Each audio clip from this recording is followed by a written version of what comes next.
దేవునికి స్తోత్రం కలుగును గాక. నూతన సంవత్సర శుభాకాంక్షలు. Happy new year. దేవుడు గడిచిన 2023 సంవత్సరం అంతా కాపాడి మనలందరినీ 2024 సంవత్సరంలో తీసుకొచ్చినందుకు దేవునికి సమస్త మహిమ ఘనత కలుగును గాక. ఈ నూతన సంవత్సరంలో దేవుని వాక్యాన్ని ఈ కొద్ది క్షణాలు మీకు అందించడానికి దేవుడిచ్చిన మహాతరుణాన్ని బట్టి మీ అందరికీ నా హృదయపూర్వక వందనాలు చెల్లిస్తున్నాను. ప్రియులారా, అందరూ ఎలా ఉన్నారు? బాగున్నారా? ఈ డిసెంబర్ 31వ తారీఖున అందరూ వాగ్దానాలు తీసుకున్నారా? మీ చేతిలో వాగ్దానాలు ఉన్నాయా? అయితే మీ చేతిలో వాగ్దానాలు తీసుకుని పెట్టుకోనండి. తీసుకున్నారా? మీ వాగ్దానాలు మీరు చదువుకున్నారా? చాలామంది వాగ్దానాలు ఇట్లా ఉంటాయి. వాళ్ళ పరిస్థితులకి తగినట్టుగా కొన్ని వాగ్దానాలు వస్తాయి. కొన్ని వాగ్దానాలు వాళ్ళ పరిస్థితికి వాగ్దానాలు వేరుగా వస్తాయి. వాళ్ళ పరిస్థితికి వేరుగా వచ్చడం వల్ల అర్థం కాదు వాళ్ళు చాలామందికి. కానీ దేవుడు ఈ నూతన సంవత్సరంలో మనందరి ఎడల గొప్ప ప్రణాళికలు కలిగి ఉన్నాడు. ఆమేన్. ఈ నూతన సంవత్సరంలో మనందరి ఎడల గొప్ప ప్రణాళికలు కలిగి ఉన్నాడు. ఆ గొప్ప ప్రణాళికలు మన యందు ఉంచాడు కాబట్టే ఈ యొక్క వాగ్దానాలు మనకిచ్చాడు. ఈ వాగ్దానాలు ఇవ్వటానికి, ఈ వాగ్దానాలు చేయటానికి దేవుడు వెనకాల ఉన్న ఉద్దేశాలు రెండు ఉన్నాయి. ఒకటి, మన ఎడల గొప్ప ప్రణాళిక కలిగి ఉండటం. రెండు, మనల్ని దేవుడు బాగా ప్రేమించడం. ఈ రెండింటి వల్ల మనకి వాగ్దానాలు ప్రభు ఇచ్చాడు. మీ చేతిలో ఉన్న వాగ్దానాలన్నిటికంటే మనకి ఇంకా అనేకమైన వాగ్దానాలు మన మీద ఉన్నాయి. అవి నెరవేరాల్సినవి చాలా ఉన్నాయి, నెరవేరినవి చాలా ఉన్నాయి. అవన్నీ కూడా ఇక్కడికే కాదు, ఈ భూమి మీద మాత్రమే కాదు, పరసంబంధమైన దానికి కూడా ఉపయోగపడుతున్నాయి. కాబట్టి ఈ వాగ్దానాలు మనం ఎవరినైతే నమ్మామో ఆ నమ్మిన ఆ దేవాది దేవుడిని యేసయ్య, వాగ్దానం చేసిన యేసయ్య నమ్మదగిన వాడు. కాబట్టి మన పరిస్థితులు ఏమైనాను, పరిణామములు ఏమైనాను ఆయన చిత్తాన్ని, ఆయన వాగ్దానాన్ని నెరవేర్చగల సమర్థుడు. కాబట్టి ఈ వాగ్దానాలన్నీ మీ మనసులో పెట్టుకోరండి. చాలామంది వాగ్దానం ఇస్తే పని అయిపోయింది అనుకుంటారు. ఇంకా నా పని అయిపోయింది అనుకుంటారు. దయచేసి అవ్వలేదు. మనకు వాగ్దానాల్లో మనవంతు పరిచర్య కూడా ఉంది, మనవంతు పని కూడా ఉంది.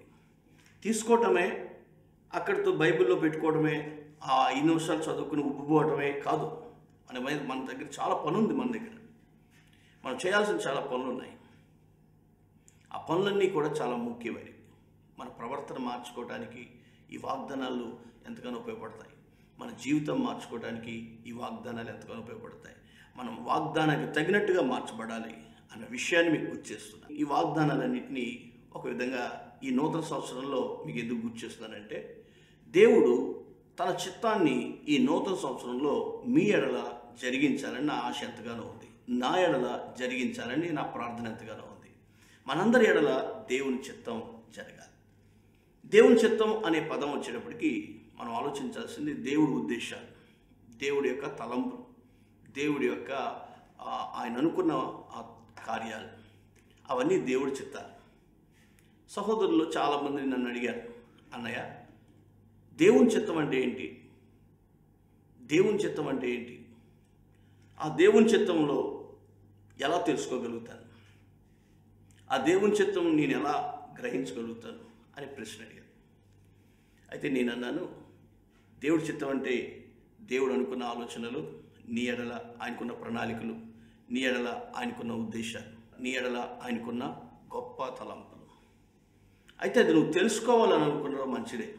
అయితే దేవుడి చిత్తము 2 రకాలుగా ఉంది. ఆ ఆ 2 రకాల దేవుడి చిత్తాలు ఈరోజు వాళ్ళకి చెప్పాను, మీకు కూడా చెప్పాలని ఆశపడి ఈరోజు నిలబడ్డాను. మొదటిది తెలిసిన దేవుని చిత్తం. రెండవది తెలియని దేవుడి చిత్తం. చాలా సింపుల్గా మీకు చెప్పడానికి ఈ విషయాన్ని మీకు గుర్తు చేస్తున్నాను. తెలిసిన దేవుడి చిత్తం, తెలియని దేవుడి చిత్తం. ఎలా తెలుసుకోవాలి? ప్రార్థన చేసి తెలుసుకోవాలి, ఉపవాసాలను తెలుసుకోవాలి. ఇవన్నీ సర్వసహజమే, నీ జీవితంలో అవసరమే. అయితే ఇక్కడ దేవుని చిత్తాన్ని తెలుసుకునే కోణంలో చాలామంది మిస్లీడ్ అయిపోయిన వాళ్ళు ఉన్నారు. చాలామంది వేరే మార్గాల్లో త్రోవ తప్పిన వాళ్ళు చాలామంది ఉన్నారు. దేవుడి చిత్తం తెలుసుకునే ప్రయత్నాల్లో చాలామంది లోక సంబంధమైన వాటిలో పడిపోయిన వాళ్ళు కూడా చాలామంది ఉన్నారు. అందుగురించి ఈ ఉద్దేశాన్ని మీకు ప్రకటన చేస్తున్నాను. మీరు అట్లా పడకూడదు, మీరు అట్లా జారిపోకూడదు అనే ఉద్దేశంతో ఈ 2 విషయాలు మీకు చెప్పి, ఈ 2 విషయాల్లో మనం ఎలా ప్రవర్తించాలో విషయాలు మనం జ్ఞాపకం చేసుకుందాం. మొదటిది తెలిసిన దేవుని చిత్తం. దేవుని చిత్తం గురించి కొలస్సీయులకు రాసిన పత్రిక 1వ అధ్యాయము 10వ వచనంలో ఇలా ఉంది: అందుచేత ఈ సంగతి వినుట నాటి నుండి మేము మీ నిమిత్తం ప్రార్థన చేయక మానక, మీరు సంపూర్ణ జ్ఞానమును ఆత్మ సంబంధమైన వివేకము గలవారును ఆయన చిత్తమును పూర్ణముగా గ్రహించువారునై ప్రతి సత్కార్యములో సఫలమగుచు దేవుని విషయమై జ్ఞానమందు అభివృద్ధి పొందుచు అన్ని విషయములలో ప్రభువును సంతోషపెట్టినట్లు ఆయన తగినట్టుగా నడుచుకొనవలనని ఆనందంతో కూడిన పూర్ణమైన ఓర్పును దీర్ఘశాంతమును కనపరుచున్నట్లు ఆయన మహిమ శక్తిని బట్టి సంపూర్ణ బలముతో బలపరచబడవలనని తేజోవాసులైన పరిశుద్ధుల స్వాస్థ్యంలో పాలివారం ఒకటకు మనలను పాత్రులుగా చేసిన తండ్రికి మీరు కృతజ్ఞతలు చెల్లించవలనని దేవుని బతిమాలుచున్నాము. ఇక్కడ ఏమంటున్నాడు? ఇక్కడ కొలస్సీల పౌలు దేవుని యొక్క చిత్తమును, సంపూర్ణ జ్ఞానమును, దేవుని యొక్క సంపూర్ణ జ్ఞానమును లేక దేవుని చిత్తమును, ఆయన చిత్తమును మీరు పూర్ణముగా గ్రహించాలని ఆశిస్తున్నాను అంటున్నాడు. అంటే దేవుని చిత్తాన్ని గ్రహించాలి. గ్రహించడం అని అంటే మనము దానిని ఒకదాని తర్వాత ఒకటి దాన్ని ధ్యానించడం ద్వారా వచ్చే విషయం అది. అందుకే అంటున్నాను, దేవుని చిత్తము, తెలిసిన దేవుని చిత్తము, తెలియని దేవుని చిత్తము అని. తెలిసిన దేవుని చిత్తము అని అంటే దేవుని వాక్యమే. దేవుని వాక్యమే దేవుని యొక్క చిత్తములు. దేవుని చిత్తంలో ఏమేమైతే ఉన్నాయో అవన్నీ మనకు చెప్పాడు. అవన్నీ చెప్పినవన్నీ దేవుని చిత్తాలు. ఆ చెప్పినవన్నీ మనకు తెలియాలని, అవి మనకు తెలుసుకోవాలని, అవి మనకు ఆశీర్వాదమని, మీరు తెలుసుకుంటేనే దీవెనని అవి మనకు తెలియజేశారు. కాబట్టి దాన్ని తెలిసిన దేవుని చిత్తం అని అన్నాను. దాని గురించి చాలా విషయాలు తెస్సలోనిక రాసిన పత్రికలో కూడా ఉన్నాయి. మొదటి తెస్సలోనిక రాసిన పత్రిక 4వ అధ్యాయము 4వ వచనంలో, మీలో ప్రతివాడు దేవుని ఎరుగని అన్యజనుల వలె కామాభిలాషలందు కాక పరిశుద్ధత యందును ఘనత యందును తన ఘటములను ఎట్లా కాపాడుకొనవలెనో అది ఎరిగి ఉండుటయే దేవుడి చిత్తం.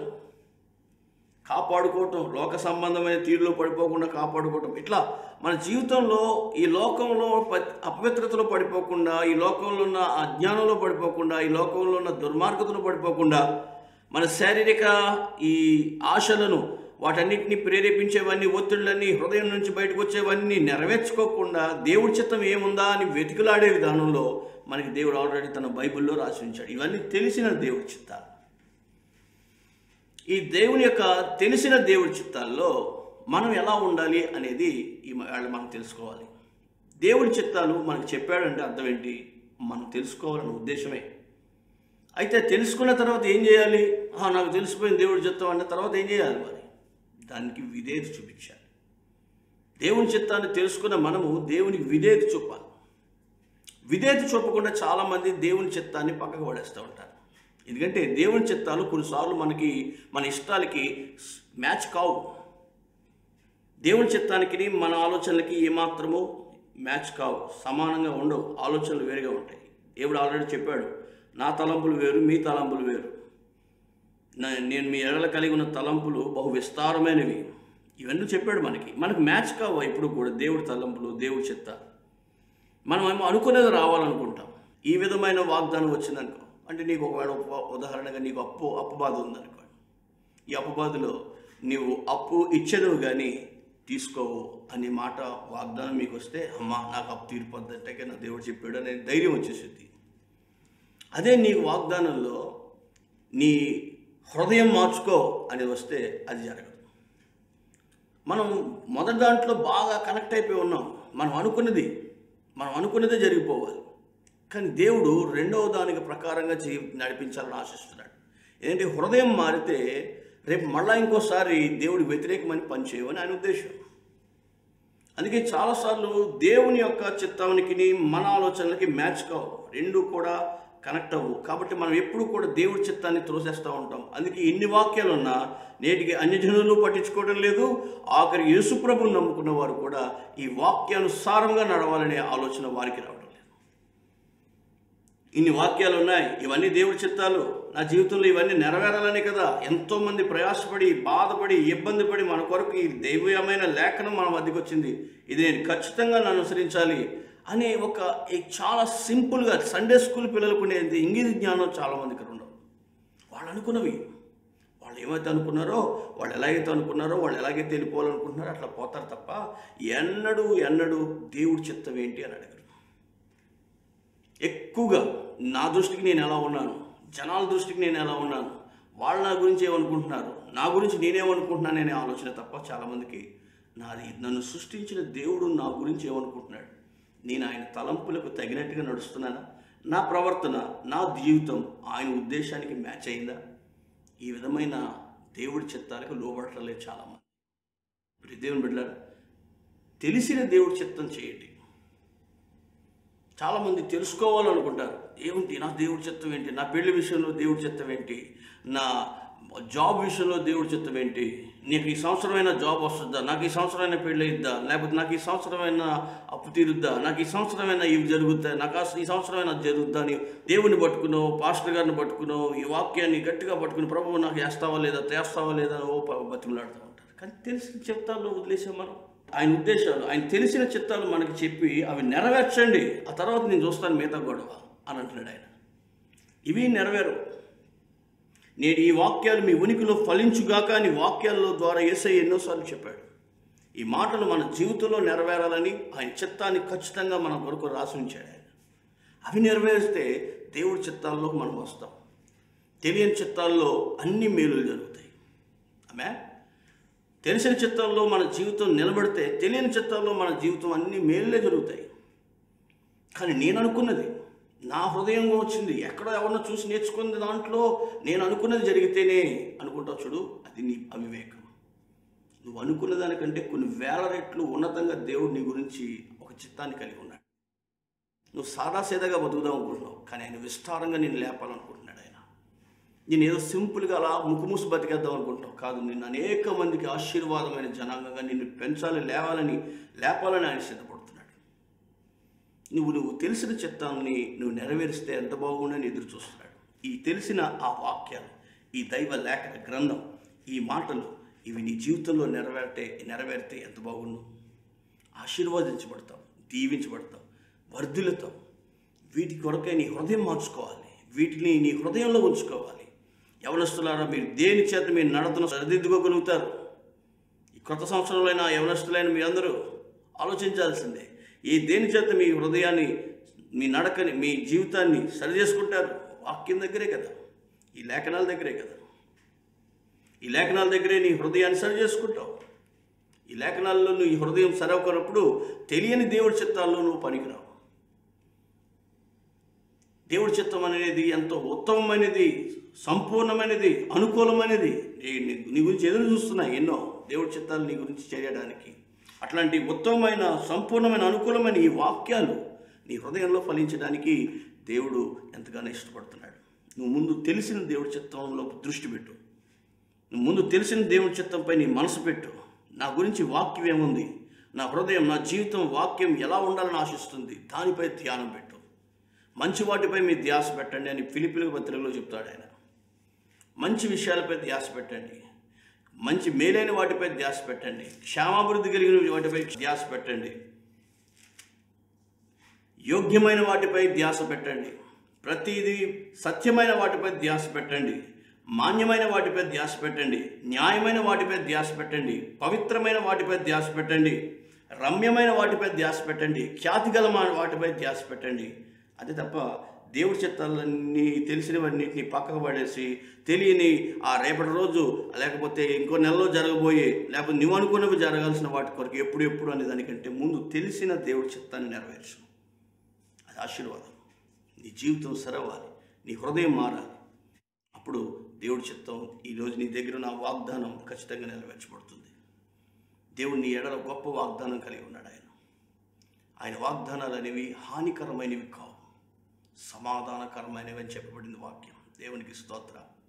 హానికరమైనవి కావు, సమాధానకరమైనవి. కాబట్టి అవి చేస్తాడు. ముందు చెప్పాడు కదా, కష్టమే ఈ లోకంలో వాక్యం నెరవేర్చడం కష్టమే, కానీ దేవుని ఆత్మ నీకు తోడుగా ఉంటున్నాడు అన్నాడు.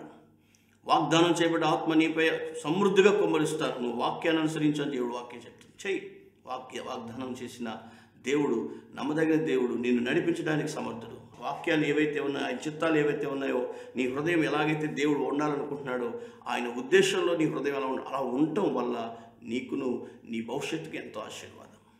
ముందు నీ దగ్గర ఉన్న అపరాధములు తప్పిదాలన్నింటినీ ఒప్పుకొని ప్రభు దగ్గర క్షమించమని అడిగి నీ హృదయాన్ని దేవునికి అప్పగించి ఈ వాక్యానుసారమైన జీవితం ప్రారంభించు.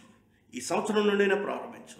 గడిచిన కాలం గడిచింది, ఇప్పుడైనా పశ్చాత్తాపడి ఈ సంవత్సరం నుండైనా ప్రారంభించు. ఇది తెలిసిన దేవుడి చిత్తం నువ్వు నెరవేర్చాలని ఎదురు చూస్తున్నది. దీంట్లో నువ్వు విధేయత చూపించాలి, దీంట్లో నువ్వు ఆసక్తి చూపించాలి. ఇది నెరవేర్చడానికి నువ్వు ప్రయాసపడాలి, ఇది నెరవేర్చడానికి దేవుడి మీద ఆధారపడాలి, ఇది నెరవేర్చడానికి నీ జీవితంలో దేవుడి కొరకు నీకు దేవుడి నిమిత్తం నువ్వు చేయాల్సినవి ఎన్నో ఉన్నాయని దేవుడు వాక్యం సెలవిస్తుంది. ఇది నెరవేర్చడానికి నీవు ఎంతగానో నీ ప్రయాసంతా నువ్వు పడాలి, నీ జీవితాన్ని పణంగా పెట్టాలి. నీ ఆశలు, నీ కోరికలు, నీ శారీరక కోరికలు, నీ శారీరక ఆలోచనలు ఇవన్నీ పక్కకు పెట్టి ఇవి అన్నీ నెరవేర్చాలి. సెల్ ఫోన్లో చూసినే అన్నీ నీ మీద ప్రభావితం చేస్తున్నాయి, కానీ ఈ వాక్యము నీ మీద ఎందుకు ప్రభావితం చేయట్లేదు తెలుసా? ఇది నువ్వు దీనిపై ధ్యాస పెట్టలేదు, దీనిపై ఆసక్తి లేదు. సెల్ ఫోన్లో ఉన్న వీడియోల్లో ఉన్న ఆ ప్రభావం, దేవుని వాక్య ప్రభావం నీ మీద రావటం లేదు ఎందుకు? ఆ సెల్ ఫోన్ వీడియో ప్రభావమే ఘనంగా ఉంటుంది ఎందుకు అంటే దానిపై నీ ధ్యాస ఉంది, దానిపై నీ ఆసక్తి ఉంది, దానిపై నీ శరీరం ఉబిరిలూరుతూ ఉంది. కానీ ఇక్కడ ఆత్మ సంబంధమైన ఆ దేవుని చిత్తాలు నీవు దానిపై ధ్యాస లేదు. బాగుపడాలనుకుంటున్నావు భవిష్యత్తులో, కానీ ఇక్కడే సతకలు పడుతున్నావు. భవిష్యత్తులో అందంగా కావాలనుకుంటున్నావు, మంచి భవిష్యత్తుకు ఎదురు చూస్తున్నావు, మంచి ఈ సంవత్సరంలో అన్నీ మంచి జరగాలని కోరుకుంటున్నావు, కానీ వాక్యాలు మాత్రం నీ జీవితంలో రానివ్వట్లా. ఎలా? హృదయంలో నీవు దేవుని వాక్యాన్ని రానివ్వు. ఇక తెలియని దేవుని చిత్తం అంటారా? తెలియని దేవుని చిత్తం దేవుని వదిలేయండి. ఎందుకంటే నీకు అది చెప్పలేదంటే ఆయన ఒకరోజు చేయడానికి సేవలు సిద్ధంగా ఉన్నాడు. నువ్వు అది చెప్పే సందర్భం నీ దగ్గర రాలేదు కాబట్టి చెప్పలేదు ఆయన.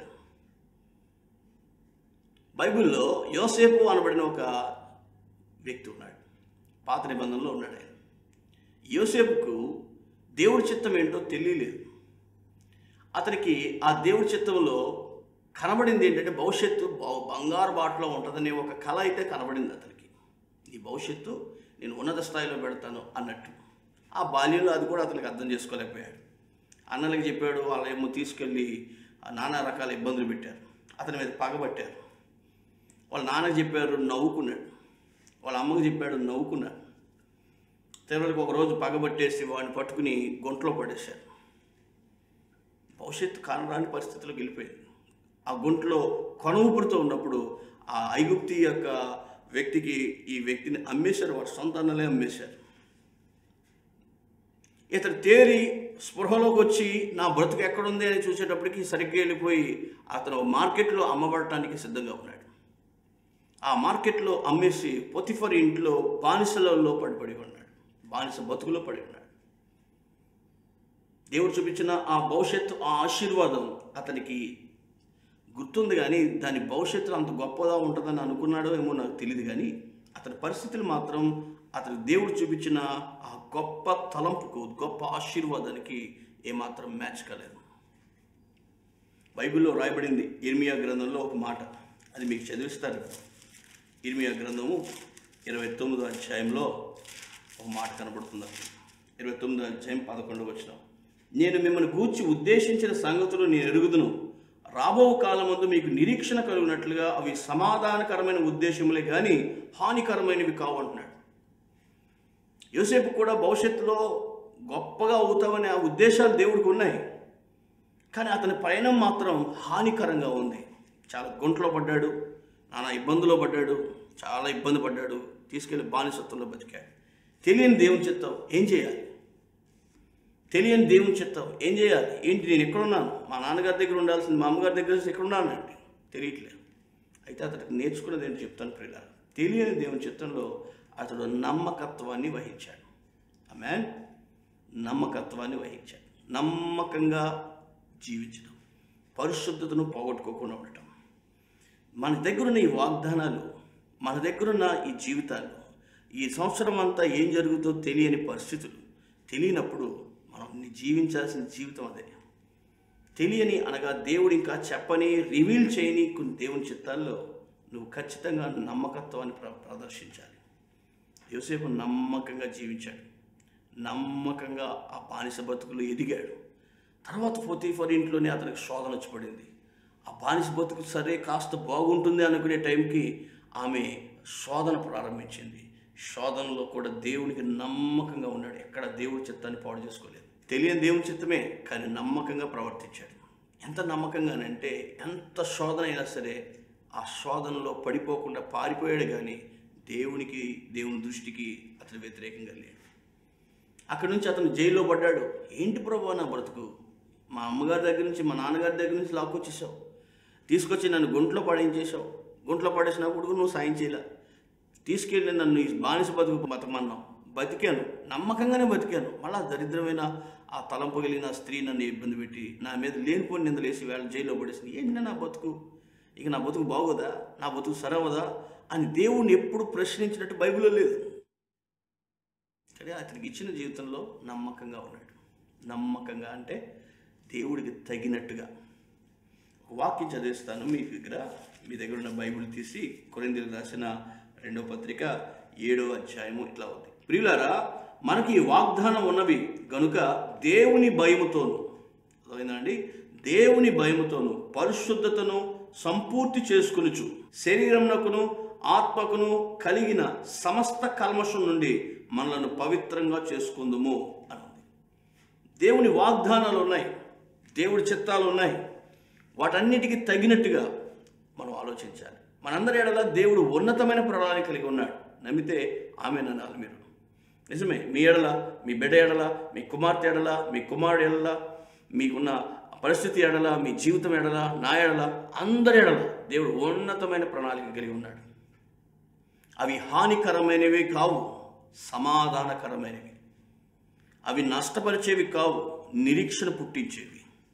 మనం ఇంకా నిరీక్షణలో ఉండేటట్టుగా చేసే ఆ ప్రణాళికలు అవి, దేవుడి చిత్తాలు అవి మనకు అర్థం కావట్లా. దేవుడు వాస్తవమే నన్ను బాగుండాలని ఆశిస్తున్నాడు, ఉన్నతంగా ఉండాలని ఆశిస్తున్నాడు. కానీ నా పరిస్థితి చూస్తే దానికి తగినట్టుగా లేదు. ఇంకింతేనా నా బతుకు, ఆయన ఏమో నన్ను ఎక్కడో ఉండాలనుకుంటున్నా కానీ నా పరిస్థితి ఏమో బానిసలో ఉన్నాను, నా పరిస్థితి ఏమో గుంటలో ఉన్నాను, నా పరిస్థితి ఇంకా దారుణంలో ఉన్నాను, ఏంటి నా జీవితం ఎట్లా ఉంది, ఆయన ఏమో ఉన్నతమైన ప్రణాళికలు కలిగి ఉన్నాడు అని అనుకుని చాలామంది దిగజారిపోతూ ఉంటారు, నిరుత్సాహపడిపోతూ ఉంటారు. దయచేసి నిరుత్సాహపడకండి. వాగ్దానం చేసిన దేవుడు, నీ ఎడల ప్రణాళిక కలిగిన దేవుడు, నీ ఎడల ప్రేమ కలిగిన దేవుడు, నీ పరిస్థితిని మార్చగల సమర్థుడు. ఆమేన్. రేపటి రోజును దేవుడు నీకు మేలుగానే ఉంచుతాడు. ఈరోజు కొన్ని శ్రమలు, కొన్ని కష్టాలు, అవి కూడా కొంతకాలమే, స్వల్పకాలమే. నువ్వు తట్టుకునేవే, నువ్వు ఎదుర్కోగలిగేవే, నువ్వు నిలబడాలని ఆశించేవే, నువ్వు ఒక పాఠం నేర్చుకోవాలని దేవుడు ఉద్దేశించేవే. అవి నిన్ను నాశనం చేయవు, నేను నష్టంలో నడపవు, నీ జీవితం పాడవదు. ఎన్ని సమస్యలు వచ్చినా, ఎన్ని కష్టాలు వచ్చినా, ఎన్ని బాధలు వచ్చినా దేవుడి ప్రణాళిక కలిగిన వారి జీవితంలో ఏమీ కాదన్న విషయం మనకు బైబిల్ చెప్తున్న సత్యం. అది ఏమి కాదు. కానీ నువ్వు ఎలా ఉన్నావు, వాటి యొక్క పరిస్థితులను బట్టి నిరుత్సాహపడిపోతున్నావా? మొదట్లో దేవుడు అన్నావు, ఆ దేవుడి గురించి గొప్పతనం చెప్పావు. ఇప్పుడు నీకు కొన్ని కష్టాలు వచ్చినప్పుడు దిగజారిపోయావా? లోకంలో కలిసిపోయావా? ఏదో కారణం చెప్పి పాపం చేయడానికి పరిగెడుతున్నావా? ఏదో కారణం చెప్పి ఈ లోక సంబంధమైన వీడియోలు, లోక సంబంధమైన ఈ సినిమాలు, లోక సంబంధమైన వ్యర్థమైనవి చూడటానికి ఇష్టపడుతున్నావా? నా పరిస్థితి బాగోలేదు కాబట్టి, నా దరిద్రం ఇలా ఉంది కాబట్టి నేను ఇలాగే నా మనసును తృప్తిపరుచుకుంటున్నాను అనుకుంటున్నావా? దేవుడు చూస్తున్నాడు ప్రియులారా. నీ కలిగిన ఈ ప్రతి పరిస్థితి మార్చడానికి ఒక సమయం వచ్చేంత వరకు దేవుడు నిన్ను ఒక పరీక్షలో పెట్టాడు. అది నీకు శిక్ష కాదు, పరీక్షే. నువ్వు శిక్ష అనుకుంటున్నావు, శిక్ష కాదు. నీ కర్మ అనుకుంటున్నావు, కర్మ కాదు. నిన్ను దేవుడు బాగు చేసి ఒక ఉన్నత స్థానంలో పెట్టడానికి. యోసేపుకున్న దర్శనం, యోసేపుకున్న దేవుడి ప్రణాళికేమో ఉన్నత శిఖరం. ఇతని స్థితి చూస్తుంటే భయంకరమైన అట్టడుగు స్థాయిలో వెళ్ళిపోయి బలహీనపడ్డాడు.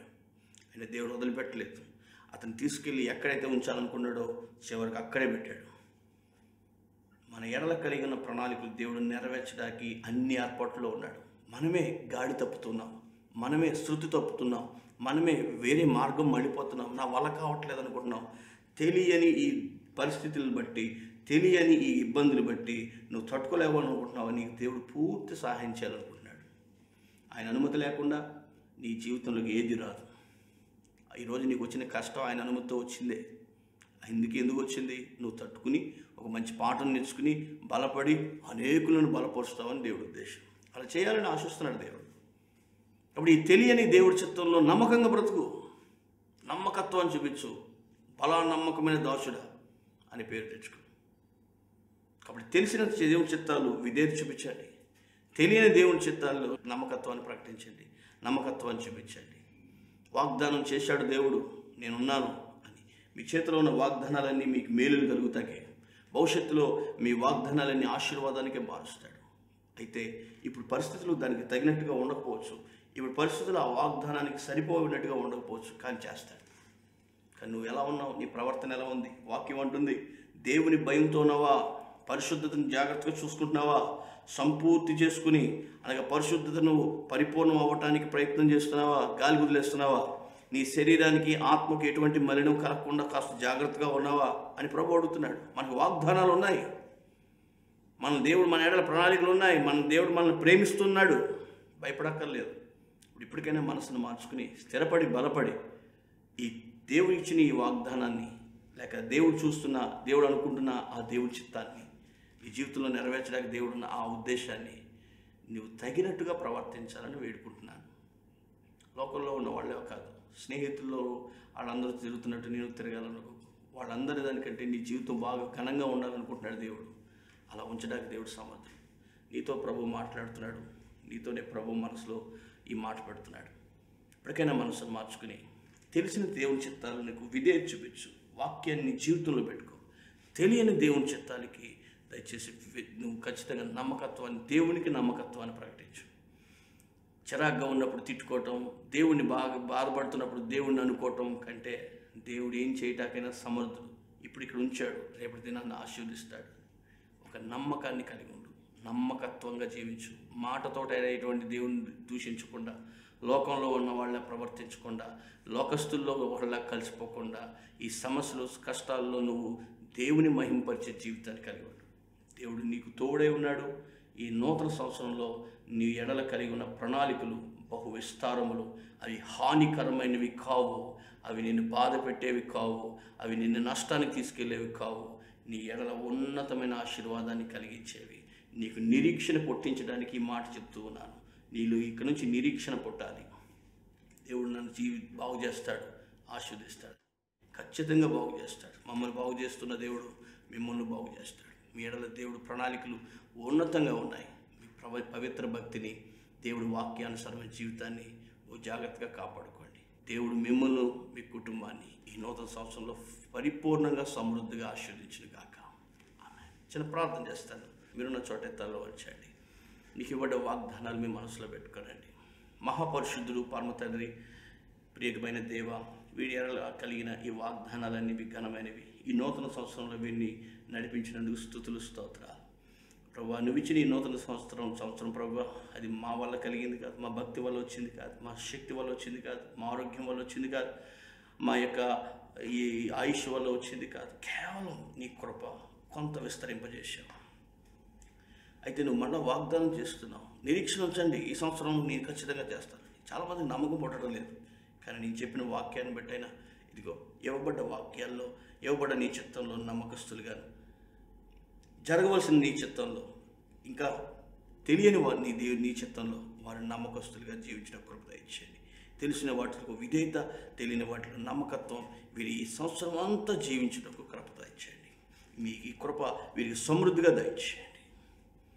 ఈ కృప ద్వారా ఈ ప్రతి ఒక్క మనసును ముట్టి స్వస్థపరచమని, ఘనత మహిమ ప్రభావం చెల్లించుకోమని, ఆశీర్వదించమని, ఈ సంవత్సరం అంతా దీవించమని, ఈ సంవత్సరంలో నీ శుభాలు వీరి కుటుంబానికి సమృద్ధిగా ఇస్తూ, గడిచిన కాలంలో జరిగినవన్నీ మళ్ళీ జరుగుతాయని ఆందోళన పెట్టుకోక, రానున్న రోజుల్లో ఎంతో భయంకరంగా ఉంటుందని టెన్షన్స్ పెట్టుకోకుండా, బహు జాగ్రత్తగా జ్ఞానంగా నీ యందు భయభక్తులతో బలంగా ఎదుగునట్లుగా ప్రతి యవనస్తుని, ప్రతి ఒక్క బిడ్డని, ప్రతి ఒక్క వ్యక్తిని దీవించి ఆశీర్వదించమని యేసు మహదైశ్వర్యమైన దివ్యమైన నామంలో ప్రార్థించి ఆత్మలను నీ చేతిలో పెట్టి వేడుకొనిచున్నాము తండ్రి.